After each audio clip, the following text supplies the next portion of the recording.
จะเป็นจังไงพี่น้องเขามาติดตามด้วยกันแอดดี้คือว่าเจิดไปจะข้ามไปน้องอาซีเสียงไม้พุทธพี่น้องเอ้ย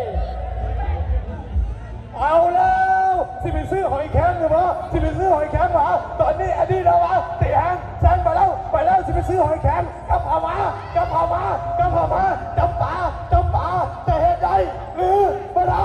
อันนี้เราตอนนี้รอบนี้นี่แต่ว่าจะนี่เป็นฝั่งนั้นจะเป็นตีเฮเซนอายุจะไปอยู่หนึ่งจะไปไหน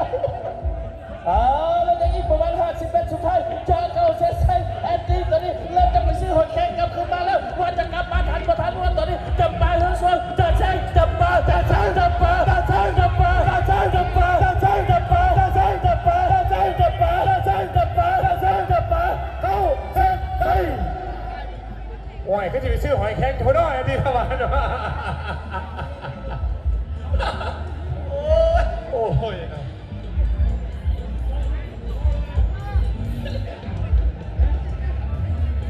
น่าจะไม่มีปัญหาเจ้าน่าจะบ่เป็นปัญหาเจ้าในเมื่อแอดดี้นาวาสีสวรรค์น้ำใสเสียท้ายไปซื้อหอยแครงอยู่ภาคสีเชียงใหม่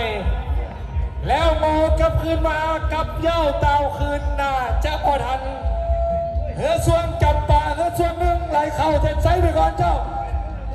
กรรมการผู้ทรงเกียรติบรอซาเฮือที่สนะในเที่ยวนี้ได้แก่เฮือจำปาเฮือส่วนหนึ่งเป็นเฮือสนะ